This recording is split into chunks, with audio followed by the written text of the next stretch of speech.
ઉધના પોલીસે વ્યાજખોર માથાભારે લાલી પંજાબીને ઝડપી પાડી તેની વિરુદ્ધ કાયદેસરની કાર્યવાહી હાથ ધરી છે. તો અગાઉ આરોપીએ કોર્ટમાંથી આગોતરા લઈ હાજર થયો હતો, પરંતુ વધુ એક ગુનો નોંધાતા પોલીસે તેની ધરપકડ કરી હતી. સુરત પોલીસે વ્યાજખોરો સામે લાખ કરી છે. ત્યારે ઉધના વિસ્તારના માથાભારે વ્યાજખોર લાલી પંજાબી વિરુદ્ધ ઉધના પોલીસ મથકમાં ફરિયાદ નોંધાતા લાલી પંજાબી ભાગી છૂટ્યો હતો. જ્યારે પોલીસે તેની ઓફિસની તપાસ કરતા ડાયરીઓ સહિત ચેક મળી આવ્યા હતા.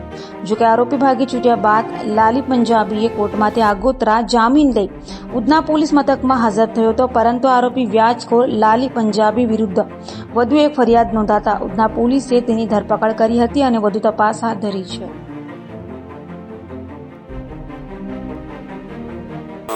સુરત શહેરમાં અમારા સીપી સાહેબની સૂચનાથી તમામ જગ્યાએ જે લોકો વ્યાજંકવાદીઓ તરીકે લોકો પાસે ખૂબ જ ઊંચા રેટમાં વ્યાજ વસૂલે છે, શોષણ કરે છે, આ પ્રકારના લોકો વિરુદ્ધ એક ખાસ ઝુંબેશ ચલાવવામાં આવી રહેલ છે. હાલમાં અમારા ડીજી સાહેબ તરફથી પણ સમગ્ર સ્ટેટમાં વ્યાજ બાબતની જે પણ આ પ્રકારની ફરિયાદ હોય તે અનુસંધાને એક ડ્રાઈવ પણ ચાલી રહેલ છે. જે બાબતને લઈને થોડા સમય પહેલાં ઉધનાના ભાઠેના એસએમસી હોલ ખાતે એક લોક દરબાર રાખવામાં આવ્યો હતો. આ લોક દરબારમાં વિસ્તારના તમામ લોકો આવી અને પોતાની આ પ્રકારની કોઈ પણ રજૂઆત અથવા ફરિયાદ હોય એ જણાવતા હતા. આ દરમિયાન એક ફરિયાદી બેને આવીને પોલીસને જણાવેલું હતું કે તેમની પાસે એક વ્યક્તિ છે જે ધર્મેશ હંજરા કરીને છે. એમને ખૂબ જ ઊંચા વ્યાજ દરે પૈસા આપ્યા હતા અને એમનું સમગ્ર રીતના એમનું આર્થિક શોષણ કરી રહ્યો હતો. જે બાબતને લઈને પોલીસે ફરિયાદ નોંધી હતી.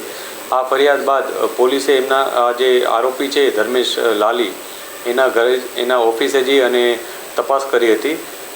ઓફિસના જે ડોક્યુમેન્ટ્સ મળ્યા એમાંથી પોલીસને 57 અલગ અલગ કોરા ચેક, 15 એક્સિસની ચેકબુક, આ ઉપરાંત એક પ્રોમિસનરી નોટ, બીજી અન્ય ડાયરીઓ અને અન્ય ડોક્યુમેન્ટ્સ મળ્યા હતા, જેના આધારે અમે વધુ તપાસ હાથ ધરી હતી.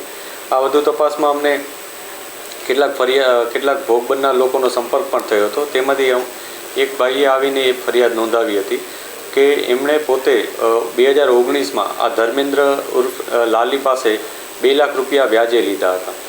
2 લાખ રૂપિયા વ્યાજે લીધા એમાં પહેલા જ દિવસે જ્યારે આપ્યા વ્યાજે ત્યારે 24,000 રૂપિયા કટ કરી નાખ્યા હતા અને 1,74,000 રૂપિયા એને આપ્યા હતા.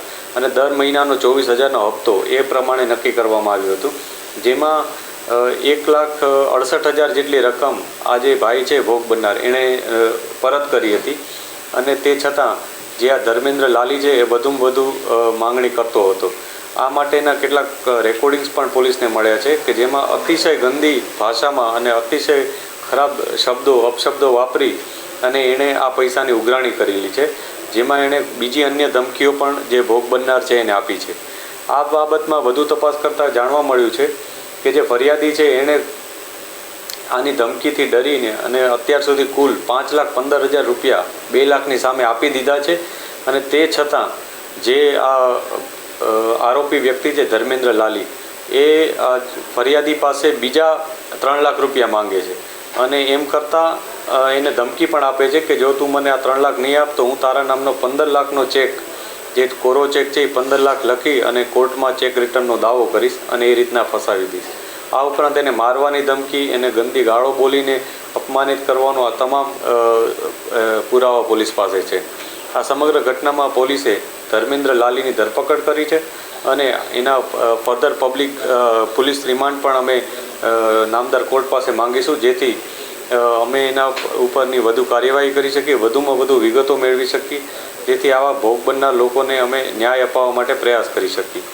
આ સાથે સાથે અમારે તમામ લોકોને પણ અપીલ છે કે આવા કોઈ પણ વ્યાજંકવાદી હોય એના વિરુદ્ધ કોઈ પણ પ્રકારની તમારી રજૂઆત હોય તો અવશ્ય પોલીસ પાસે આવો.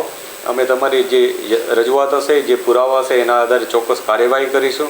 ખાસ કરીને આ કિસ્સામાં કે જેમાં 57 ચેક મળ્યા છે પોલીસને, એ ચેક બાબતમાં પણ તમામ જે ચેક આપેલા છે ભોગ બનનાર લોકો છે એમની અમારી વિનંતી છે કે આપ પોલીસ પાસે આવો, પોતાની કોઈ પણ જાતની ચિંતા વગર અને નિર્ભીક રીતના પોલીસ પાસે આવો અને પોતાની કોઈ પણ રજૂઆત હોય પોલીસને કરો. જેમાં પણ અમારી પાસે પુરાવા મળશે અને કાયદેસર કાર્યવાહી કરી શકશું એમાં ચોક્કસથી અમે સખ્તમાં સખ્ત કાર્યવાહી થાય અને લોકોને ન્યાય મળે એ બાબતનો પ્રયાસ કરીશું.